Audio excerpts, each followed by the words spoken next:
Hola a todos, nuevamente aquí para compartirles un resumen del capítulo 15 del diario de Jorge Fox, titulado Cuando entró el rey, años 1660 hasta 1662, edad de Fox 38 años. En mi opinión, he aquí uno de los mejores capítulos de su diario. Como se pudo ver en los registros anteriores, incontables veces, Fox fue injustamente encarcelado y maltratado. En este tiempo se dio vuelta a la tortilla, como se suele decir popularmente, y la justicia empezó a perseguir a los que fueron injustos, y estaba en la mano de Fox poder acusar a un juez que lo maltrató. La respuesta de Jorge es digno de imitar y les dejo que ustedes mismos lo escuchen. En este relato se registró que el rey tomó una decisión muy importante concerniente a los cuáqueros. Una vez más, Fox fue arrestado y le llevaron a White House, y estando él allí, predicaba a los que estaban a su alrededor. Este hombre sí que predicaba a tiempo y fuera de tiempo. En esos tiempos, el gobernador de Nueva Inglaterra promulgó una ley para desterrar a todos los cuáqueros de lo que actualmente hoy es los Estados Unidos de América, so pena de muerte al que vuelva. Esto me recuerda a la historia de Esther en el Antiguo Testamento. Aquí también van a escuchar uno de los testimonios de conversión más emocionantes del diario. Si prestan mucha atención, dudo que no les caigan algunas lágrimas.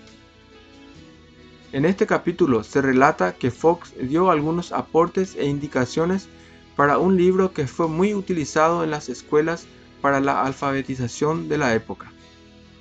El libro en formato PDF pueden bajarlo del link de abajo. Que disfruten el audio, suscríbanse para apoyar al canal. Que Dios le bendiga, hasta la próxima.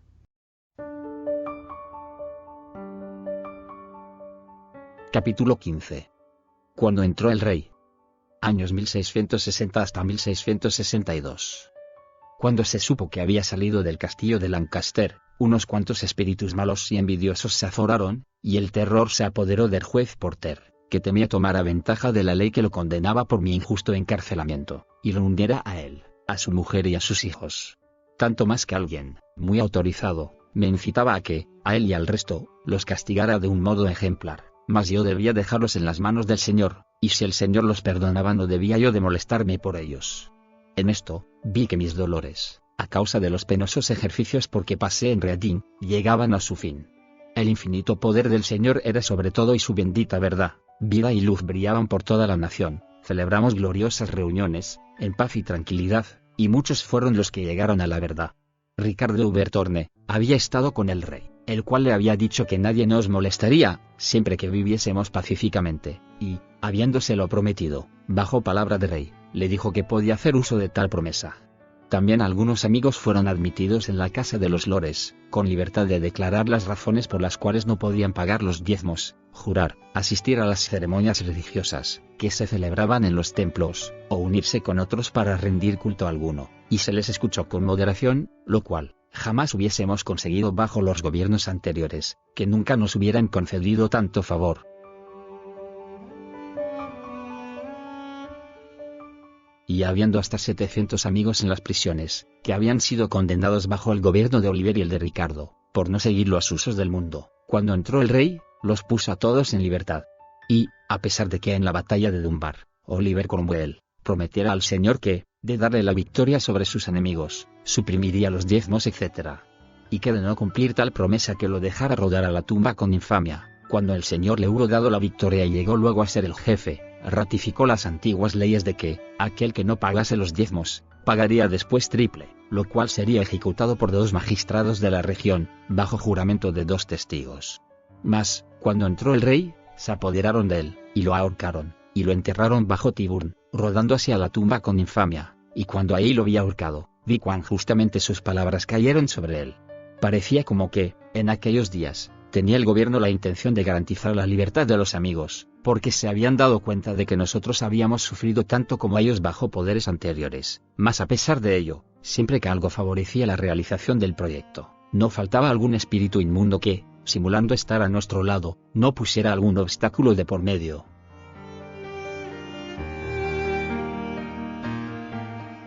Se dijo que estaba ya escrito el decreto, no faltando más que firmarlo, cuando, de repente, estalló el malhadado intento de la Quinta Monarquía que sublevó la ciudad de Londres y toda la nación.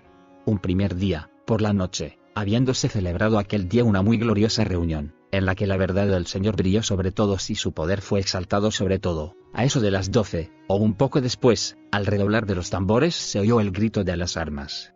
¡A las armas!". Me levanté y embarcándome de mañana bajé a tierra en las escaleras de Whitehall, por donde pasé, mirándome la gente con extrañeza, mas yo cruzando por en medio de ella me fui a Pall Mall y allá vinieron varios amigos, a pesar de que era peligroso andar por las calles por razón de que la ciudad y los suburbios estaban en armas y la gente y los soldados se comportaban muy brutalmente. Grandes males se cometieron en la ciudad, aquella semana, y cuando llegó el primer día, muchos amigos fueron hechos prisioneros cuando se dirigían a sus reuniones. Me quedé en Pall Mall, con la intención de asistir a la reunión, pero, el 7º día por la noche, vino un grupo de soldados que llamaron a mi puerta. La sirvienta los dejó entrar y, abalanzándose dentro de la casa, se apoderaron de mí, y uno, que había servido al Parlamento, metió la mano en mi bolsillo preguntándome si no llevaba armas. Le dijo que ya sabía él que no llevaba arma alguna, y que no había por qué hacerme tal pregunta sabiendo que era yo un hombre de paz. Otros soldados entraron por las habitaciones y, en el lecho, encontraron a Squire Mars, que, a pesar de que pertenecía al dormitorio del rey, por su amor hacia mí vivía conmigo. Cuando bajaron, preguntaron, ¿por qué tenemos que llevarnos este hombre? Nosotros queremos dejarlo en paz. Oh, dijo entonces el del Parlamento, es uno de los jefes y cabeza del partido. Ante esto, los soldados se disponían a llevarme, pero al oírlo, Ricardo Mars mandó a buscar al que mandaba el grupo y le pidió que me dejasen porque quería que compareciese a la mañana siguiente.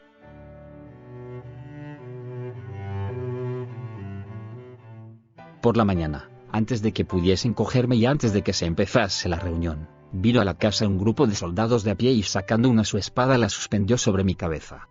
Le pregunté por qué sacaba su espada contra un hombre indefenso, ante lo cual sus compañeros lo advirtieron a que la retirase. Estos soldados me llevaron a Whitehall, antes de que los otros viniesen por mí, y mientras iba con ellos me encontré con varios amigos que venían a la reunión, a los cuales recomendé valor y resignación, y les di ánimos para que perseverasen en la verdad. Cuando llegamos a Whitehall, los soldados y la gente se comportaron brutalmente, pero no obstante les declaré la verdad, mas algunas personas de significación que estaban llenas de envidia, se acercaron y les dijeron, ¿cómo? ¿Lo dejáis predicar? Metedlo en algún sitio donde no pueda incitar a la gente. Me encerraron bajo la vigilancia de los soldados, y les dije que aunque confinaran mi cuerpo y lo encerrasen no podrían detener la palabra de vida. Entonces vinieron unos que me preguntaron quién era, a los cuales respondí, un predicador de lo que es justo, y después de estar ahí por 2 o 3 horas, Ricardo Mars habló a Lord Gerardo que vino y los amonestó a que me pusieran en libertad. Cuando me soltaron, el mariscal me pidió feudos.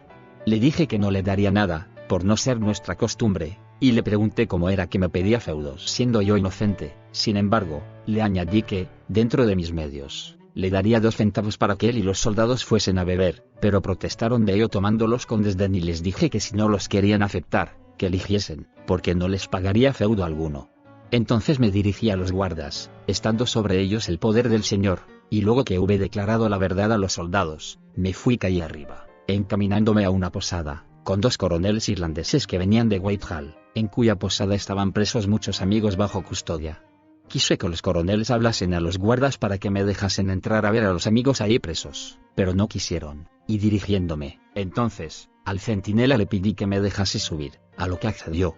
Mientras estaba ahí, los soldados habían vuelto a buscarme a Pall Mall, pero no encontrándome vinieron a la posada y dijeron que saliesen todos los que no estaban presos, los cuales salieron, mas yo pregunté a los soldados, que estaban dentro, si no podría quedarme todavía un rato con mis amigos y, como me respondieron afirmativamente, me quedé, y así escapé otra vez a los soldados.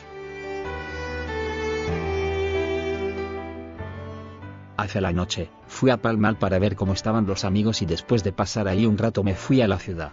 Margarita Fell fue a ver al rey y le habló de cuán tristemente iban las cosas en la nación, haciéndole ver que éramos nosotros inocentes y gentes de paz, que continuaríamos celebrando nuestras reuniones por mucho que sufriésemos, mas que a él concernía hacer que se guardase la paz y que la sangre inocente no se derramase. En todas partes, las prisiones estaban llenas de amigos y de otros presos, así en las ciudades como en los pueblos, y eran tantos los postes de vigilancia para impedir el paso de las cartas, que nadie pasaba sin ser registrado. Habiendo oído de varios miles de amigos que estaban presos, en diferentes lugares del país, Margarita Fell hizo llegar una relación de cuántos eran, al rey y a su consejo. A la mañana siguiente, recibimos noticia de varios miles más que habían sido encarcelados y Margarita también lo comunicó al rey y al consejo, que estaban maravillados de que pudiésemos saberlo, habiendo órdenes estrictas de que se interceptasen todas las cartas, mas era voluntad del Señor que recibiésemos estas noticias a pesar de sus esfuerzos por impedirlo. Habiendo perdido una declaración anterior, en la prensa, enseguida escribimos otra, en contra de conspiraciones y luchas, que imprimimos, y mandamos copias al rey y al consejo, y otras se vendieron por las calles y en la bolsa. Esta declaración despejó un tanto el aire cargado que pesaba sobre la ciudad y sobre el campo, y poco después, el rey hizo pública una proclama de que los soldados no podrían registrar casa alguna de no ir acompañados de un condestable. Mas las prisiones continuaban llenas, contándose por miles los amigos encarcelados, cuya desgracia fue ocasionada por la infortunada sublevación de los de la Quinta Monarquía. Pero cuando los presos fueron ejecutados, nos hicieron la justicia de decir abiertamente que nosotros no habíamos tomado parte alguna en la sublevación y que no teníamos el menor conocimiento de ella.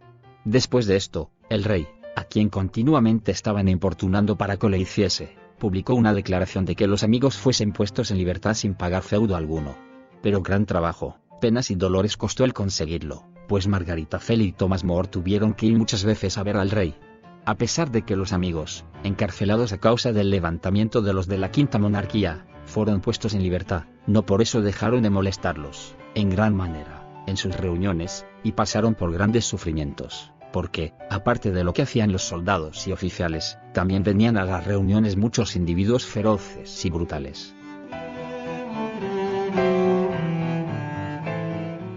En una ocasión, vino a la reunión de Pall Mall, estando yo allí, un embajador, en compañía de unos irlandeses y de otros individuos brutales, y como la reunión se había terminado, antes de que ellos llegasen, subí a la habitación cuando oí que uno de estos decía que mataría a todos los cuáqueros. Bajé a donde estaba ahí, sintiéndome dirigido a hablarle en el poder del Señor, le dije así: dice la ley, ojo por ojo, diente por diente, mas tú amenazas con matar a todos los cuáqueros sin que te hayan hecho daño alguno. Mas, continué, he aquí palabras del Evangelio para ti, aquí tienes mi cabeza, aquí tienes mis mejillas, aquí tienes mi espalda, y al mismo tiempo se la volví. Esto los sorprendió de tal manera, que, tanto él como sus compañeros, quedaron atónitos, y dijeron, que si estos eran nuestros principios y éramos nosotros como decíamos ser, jamás vieran cosa igual en toda su vida, y entonces les dije que era yo en mis hechos igual como en mis palabras. En esto, entró el embajador, que se había quedado fuera porque dijo que el coronel irlandés estaba tan furioso, que no se había atrevido a entrar con él por temor de que nos hiciera algo, mas, defendiendo la verdad sobre él, se comportó afablemente con nosotros, como también el embajador, ya que el poder del Señor era sobre todos. Antes de esto, habíamos recibido noticias de Nueva Inglaterra, en las que nos hacían una relación de cómo el gobernador había hecho una ley por la que desterraba a todos los cuáqueros de sus colonias, bajo pena de muerte si volvían, y que algunos amigos así desterrados, volvieron, y fueron ahorcados, y que muchos más estaban en las cárceles en peligro de ser llevados al suplicio. Cuando los primeros fueron sentenciados a muerte, estaba yo en la prisión de Lancaster, y, a pesar de que entonces nada sabíamos de esto, sentí sus sufrimientos como si se tratase de mí mismo y como si la soga rodease mi propio cuello. Así que lo supimos. Eduardo Burroughs fue a ver al rey y le dijo que en sus dominios se había abierto una vena de sangre inocente que de no cerrarse amenazaba con inundarlo todo, a lo cual el rey replicó, mas yo la cerraré, y entonces Eduardo Burroughs le dijo, en ese caso, hacedlo enseguida, porque no sabemos cuántos serán, muy pronto, condenados a muerte. Tan deprisa como queráis. Llamad, dijo alguien que estaba presente, al secretario y ahora mismo lo haré. Y llamando al secretario un mandamus fue autorizado inmediatamente. 1 o 2 días después, Eduardo Burroughs volvió a ver al rey para que el asunto se arreglase enseguida, y le dijo el rey que, de momento, no se le presentaba ocasión de mandar allí ningún barco, pero que si nosotros queríamos, podíamos hacerlo tan pronto como quisiéramos. Eduardo Burroughs preguntó entonces al rey, si querría mandar, como diputado suyo, a uno de los llamados cuáqueros, para que llevase el mandamus a Nueva Inglaterra, y el rey le respondió, sí, a quien vos queráis, a consecuencia de lo cual, llamado Samuel Shattock, a lo que me acuerdo, que había vivido en Nueva Inglaterra, siendo desterrado por la ley en contra de los cuáqueros, bajo pena de muerte si volvía, recibió la autorización de ir como diputado del rey. Entonces, mandamos a buscar a Rodolfo Goldschmidt, un amigo honesto, que poseía un buen barco, y convenimos con él en que, por 300 libras, se haría a la mar en 10 días, con o sin mercancías, y, disponiéndose a salir, inmediatamente, con viento favorable llegaron, en cosa de 6 semanas, a la ciudad de Boston, en Nueva Inglaterra, el primer día por la mañana, llamado domingo. Muchos pasajeros se embarcaron, de la vieja y Nueva Inglaterra, amigos, a quienes el Señor había dirigido a ir, para dar testimonio en contra de aquellos perseguidores sanguinarios que, en aquellos días, expedieran a todos los demás, en sus persecuciones. Los habitantes de Boston, al ver que entraba en la bahía un barco con los colores ingleses, enseguida subieron a bordo preguntando por el capitán, y Rodolfo Goldschmidt les dijo que él era el comandante. Le preguntaron si traía cartas y al responderles afirmativamente le preguntaron entonces si quería entregarlas, y les respondió, hoy no. Después de esto, bajaron a tierra y fueron diciendo que había llegado un barco lleno de cuáqueros, y que con ellos estaba Samuel Satok, que sabían que sería condenado a muerte por su ley, de volver después de haber sido desterrado, mas ellos no sabían del mensaje que traía ni de la autoridad con que venía investido. Aquel día, nadie desembarcó, prohibiéndose que bajase a tierra ningún pasajero, y a la mañana siguiente, desembarcaron, Samuel Satok, diputado del rey, y Rodolfo Goldschmidt, comandante del barco, y, dando orden de que volviesen al barco los que los habían llevado a tierra, solos fueron, por la ciudad, hasta la puerta del gobernador, Juan Endicott, y llamaron. El gobernador mandó a un hombre para que los oyese y le mandaron a decir que lo que allí los llevaba era asunto del rey de Inglaterra, y que a nadie darían su mensaje más que al mismo gobernador. Fueron entonces admitidos, y el gobernador vino a su encuentro, y, luego que hubo recibido la diputación y el mandamus, se quitó el sombrero y se los quedó mirando. Entonces se dispuso a salir y, pidiendo a los amigos que lo acompañasen, fue a ver al diputado gobernador, y después de una breve consulta, salió y dirigiéndose a los amigos, dijo, nosotros tenemos que obedecer los mandatos de su majestad.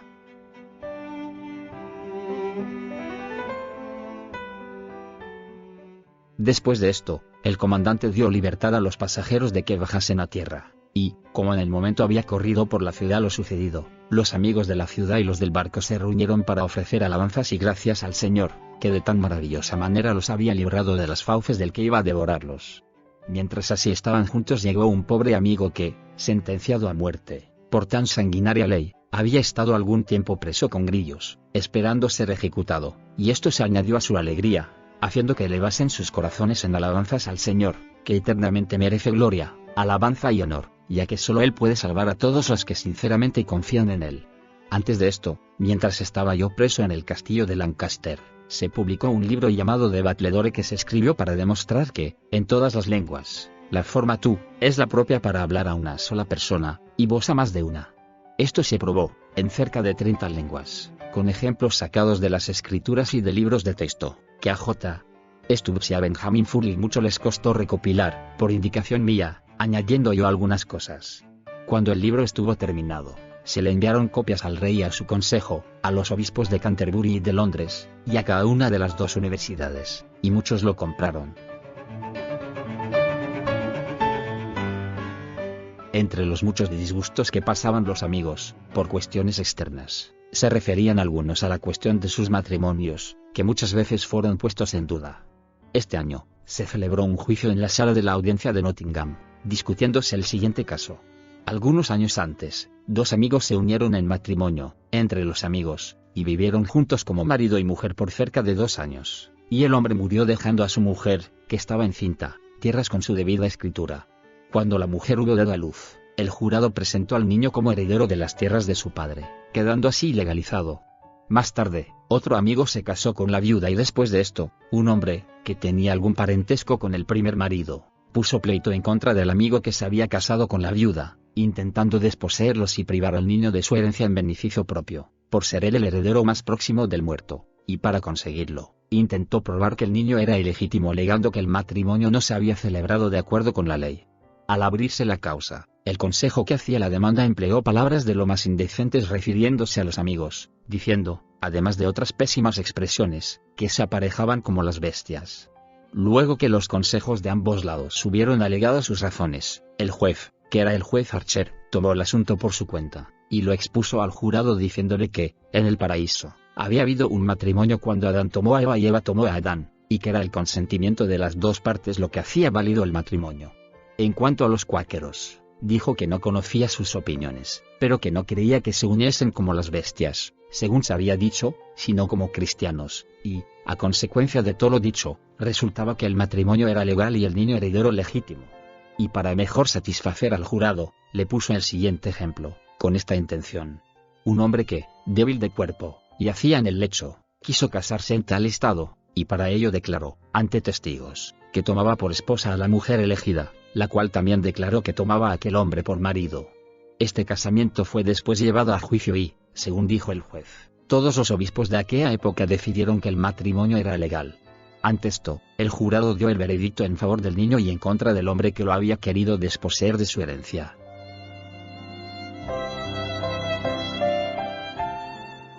Antes mencioné cómo, en el año de 1650, estuve preso 6 meses en la casa de corrección de Derby, y cómo el carcelero, que era un hombre cruel, se había comportado perversamente conmigo, haciéndose así daño a sí mismo, ya que, por esta razón, cayeron sobre él las plagas del Señor.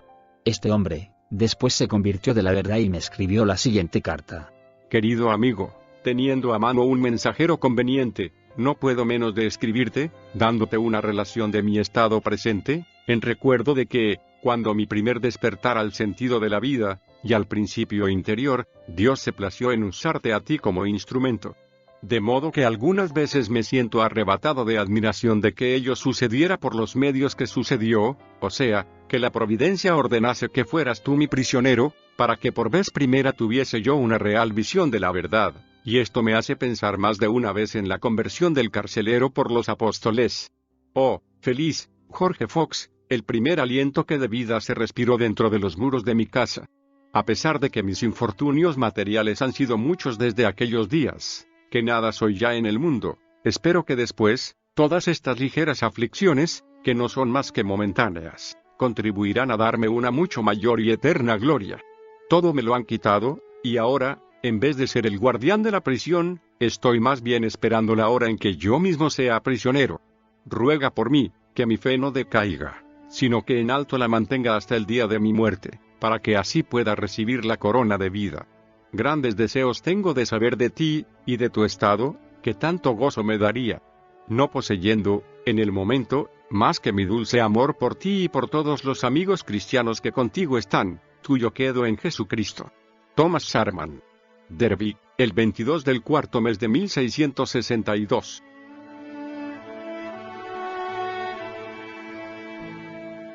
Luego que me hube detenido algún tiempo en Londres, y hube ahí cumplido con los servicios que en aquellos días el Señor me había encomendado, me fui al campo en compañía de Alejandro Parker y de Juan Stubbs y, viajando, fuimos visitando a los amigos hasta que llegamos a Bristol. Ahí oímos de que los oficiales se disponían a venir a disolver nuestra reunión, mas con todo y ello fuimos a la reunión en Broadmead y, levantándose el primero Alejandro Parker, mientras estaba hablando vinieron los oficiales y se lo llevaron. Después de que se marchó me puse yo en pie y declaré la infinita verdad del Señor Dios, en su eterno poder, que descendió sobre todos. La reunión transcurrió en calma todo el resto del tiempo y luego se disolvió pacíficamente. Ahí me quedé hasta el siguiente primer día, visitando a los amigos y siendo visitado por ellos.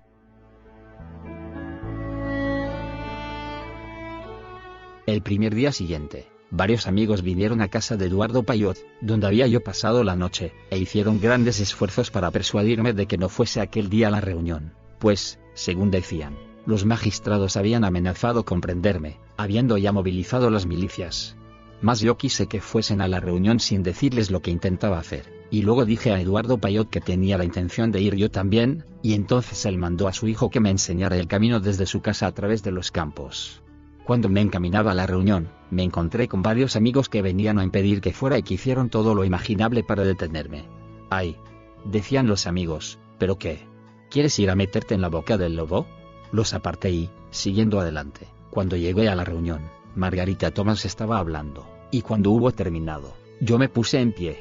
Vi la preocupación y el temor en los amigos, por causa mía, pero el poder del Señor, en el que hablé, pronto disipó sus temores, la vida irrumpió y celebramos una gloriosa reunión.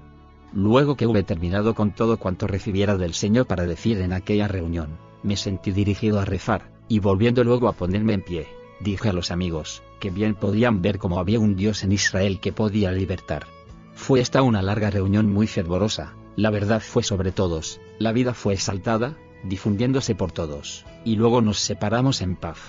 Habían estado los oficiales y soldados disolviendo otra reunión, de modo que la nuestra se terminó antes de que llegasen. Mas luego supe que estaban enfurecidos por habérmeles escapado, pues se oyó que uno decía a otro, doy por seguro que lo hemos de coger, mas el Señor los contuvo. Después de pasar 2 primeros días en la reunión de Broadmead, sintiendo que en Bristol ya se había terminado mi misión, fui por el campo, visitando a los amigos, hasta que llegué a Londres, y celebré grandes reuniones mientras iba de camino. Si fue de bendición para ti este audio, dale me gusta y suscríbete al canal, luego comparte con otros que también desean ser edificados aprendiendo de las obras y consejos de estos siervos que tanto Dios utilizó. Nuevamente aquí, un canal enfocado para todo aquel que desea invertir su tiempo y corazón para recibir reflexiones e instrucciones basadas en el libro de libros, la Biblia. El mundo pasa, y sus deseos, pero el que hace la voluntad de Dios permanece para siempre. Primera de Juan 2:17. Así que, primero busquen el reino de Dios y su justicia, y Dios les dará todo lo que necesitan. Mateo 6:33. No vivan según el modelo de este mundo. Mejor dejen que Dios transforme su vida con una nueva manera de pensar. Así podrán entender y aceptar lo que Dios quiere y también lo que es bueno, perfecto y agradable a Él. Romanos 12:2.2.